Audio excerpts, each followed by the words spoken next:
Alright guys, this video is going to go over Firestarter 19 and 20. So, if you were A group, you saw 19 in person. If you were B group, you saw 20 in person. So this is kind of get everybody on the same page. And just to recover stuff if you needed some extra help on it. So, on Firestarter 19, we are going to use FOIL. So FOIL is how we take the parentheses and make them go away. Now, the only way you can use FOIL is if you have one set of parentheses next to another set of parentheses. Alright, so it doesn't work like in here, in number 1, it doesn't work exactly the way it looks right now because of that little 2.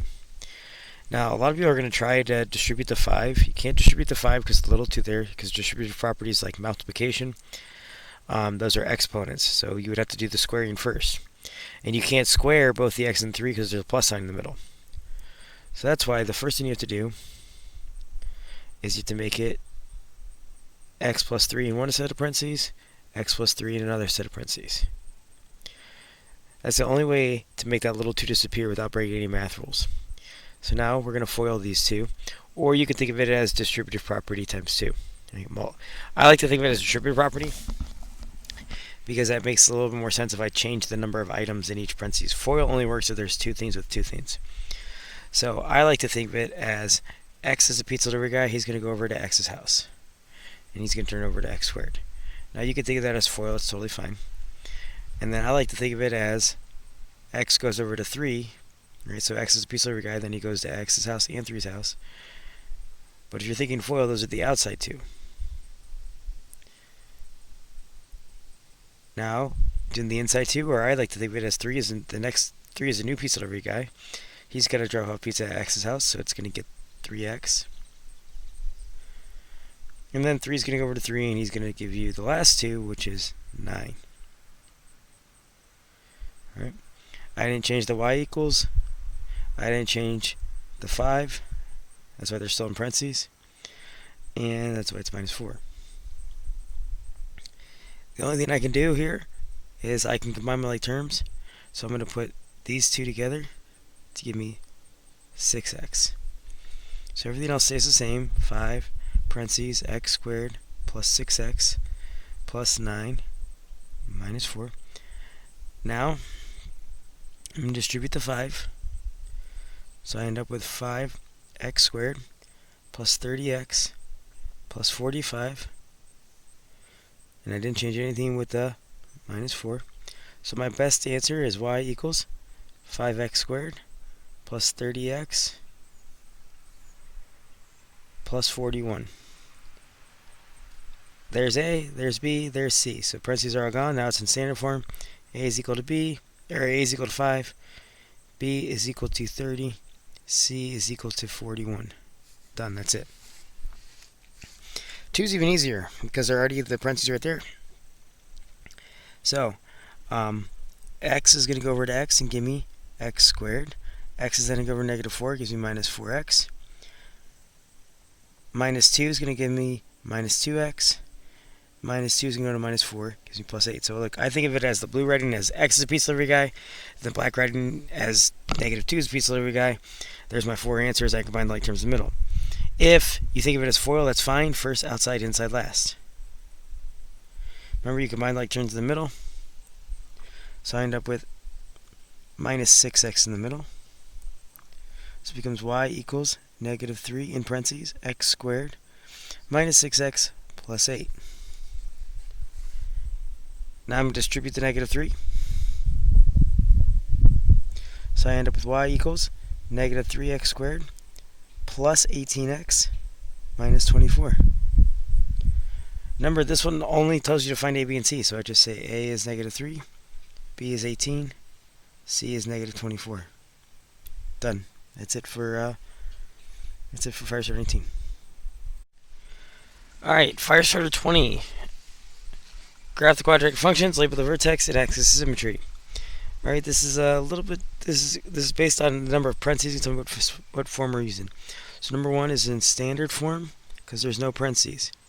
So those are those directions on the board. Remember, the step 1 is to find a, b, and c. So I'm going to say a equals, b equals, c equals. Well, a is 3/4 because it's always with whatever's in front of the x squared. B is always next to the x. There is no x term. So remember, this is what it normally looks like. So B is always with the x. There is no x, so B is 0. C is always the number by itself. So negative 5 is the number by itself. There we go. Now step 2 in standard form is find the vertex. So I say the opposite of B all over 2 times A. Now luckily I know that 0 over anything is 0. So that's a pretty easy one. Now I'm making an XY chart. 0 goes in the middle. I add 1, I add 1. I subtract 1, I subtract 1. Now I just plug them in. So I'm going to plug 0 in right there. So I'm going to say 3/4. So I'm going to say y equals 3/4. Instead of x, I put 0 squared minus 5. 0 squared is 0, minus 5, I end up with minus 5. Now I do the same thing with 1. This time I put in 1 right there. I end up with negative 4 1/4. And I just rainbow that over, because remember, this is the vertex. So I rainbow everything else. And now I plug in 2. 2 squared is 4. 4 times 3/4 is 3, so it's 3 minus 5, which is negative 2. So now I just go to graph that. I'm going to go 0, negative 5. I'm going to put a dot. And then my dotted line is going to go right here. Remember, that's not really part of the graph. It's just there to keep your graph symmetrical. Now I'm going to go right 1 down to 4 1/4. I'm going to go right 2 down to 2. I'm going to go left 1 down to 4 1/4. I'm going to go left 2 down to 2. If it bothers you that fractions there, you can always pick another point. So like let's say you picked 4. 4 would spit out 7, right? But you don't need to do that, but if you wanted to, you totally can. So now I go right 4 and put 7. I go left 4 and put 7. Now I connect my dots. Remember, it's going to be a nice smooth curve. It's got to have arrows. And that's it for number 1. Alright, number 2. Number 2 is in vertex form because it looks like this. Y equals a x minus h squared plus k. So I find a, which is negative 1, h, which is negative 3, k, which is 5. Remember, step 2 says the vertex is h and k, so I have negative 3. 5 is my vertex, so I go left 3. I go to 5, and I put a dot. Now I have a dotted line there. Remember, that's part of it. That's just the axis of symmetry. Now I'm going to make an XY chart. I like to make a bigger XY chart, so I put negative 3 in the middle. You don't have to put negative 3 in the middle. You could do just those 3 points right there. But I'm going to do 5.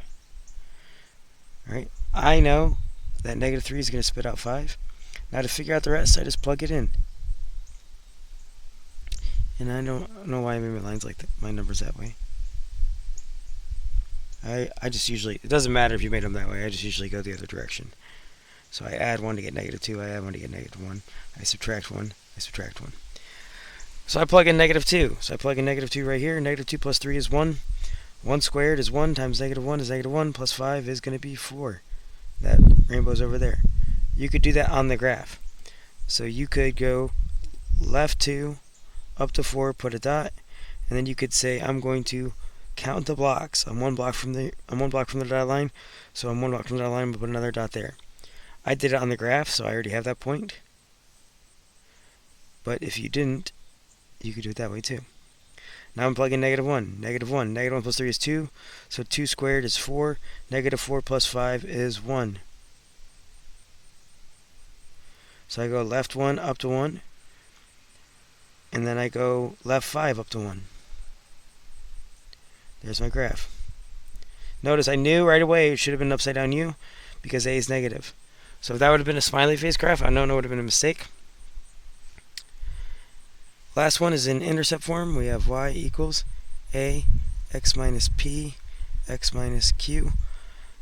Remember, in vertex form, we changed the h to that dirty h is a negative 3 instead of a positive 3 because they're hanging out in a room with our x. That happens in intercept form as well. So I have a equals negative 1. P is not negative 4, even though it looks like negative 4. It's just positive 4. Q, same thing. Although it looks like negative 6, it's actually positive 6. All right? It's because they're dirty P's, dirty Q's hanging out with your x. Step 2 says x equals p plus q all over 2, which is 4 plus 6 all over 2, which is 10 over 2, which is 5. So when I make my XY chart, I put 5 in the middle. I also going to put P on there and Q on there. P and Q are automatically 0. Now, if you want to add 3 and 7 because you need more points, feel free, but you do not need to. I'm not going to. I'm going to put 5 in right here. I get y equals -1. 5 minus 4 is 1. 5 minus 6 is -1. So I end up with +1 there. So I go right 5, I go up to 1, I put a dot. Now I got a dotted line. That's my axis of symmetry. So now I'm going to go right, I'm going to go 4, 0, 6, 0. And now, as long as I can make a nice smooth curve, I don't need more points.